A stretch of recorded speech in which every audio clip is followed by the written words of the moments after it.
હવામાન વિભાગના મોટા સમાચાર ચેતતા રહેજો। ગુજરાતમાં આ દિવસે ભારે પવન સાથે વરસાદ। હવામાન વિભાગની આગાહી। રાજ્યના ખેડૂતોના માથે માવઠાની ગાજ છે। 7 એપ્રિલે પણ રાજ્યમાં કમોસમી વરસાદ પડી શકે છે।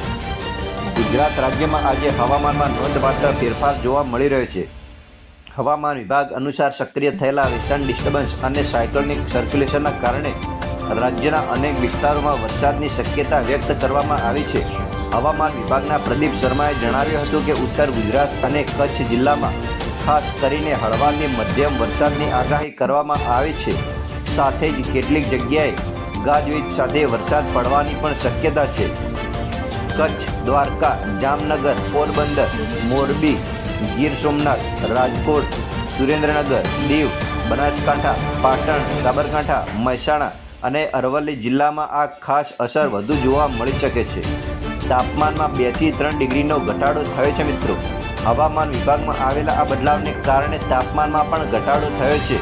આજે સરેરાશ તાપમાનમાં 2 થી 3 ડિગ્રીનો ઘટાડો જોવા મળ્યો છે। સૌથી વધુ 37.6 ડિગ્રી તાપમાન વલ્લભ વિદ્યાનગરમાં નોંધાયું હતું, જ્યારે અમદાવાદમાં 36 ડિગ્રી તાપમાન નોંધાયું છે। 7 એપ્રિલે ફરીથી એક નવું વેસ્ટર્ન ડિસ્ટર્બન્સ સક્રિય થશે।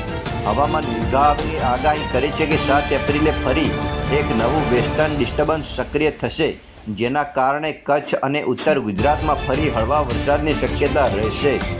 આ બદલાતા હવામાનને ધ્યાનમાં રાખીને ખેડૂતોને નાગરિકોને જરૂરી સૂચના સાવચેતી રાખવા માટે આવી છે।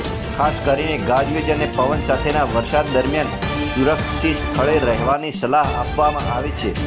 રાજ્યમાં આ દિવસોમાં પણ હવામાનમાં અસ્થિરતા યથાવત રહે તેવી સંભાવના છે। મિત્રો, તો આવા હવામાન વિભાગના અગત્યના સમાચાર જોવા માટે અમારી ન્યૂઝ ચેનલ સાથે જોડાયેલા રહો અને અમારી ન્યૂઝ ચેનલ સબસ્ક્રાઇબ ન કરી હોય તો સબસ્ક્રાઇબ કરી દેજો।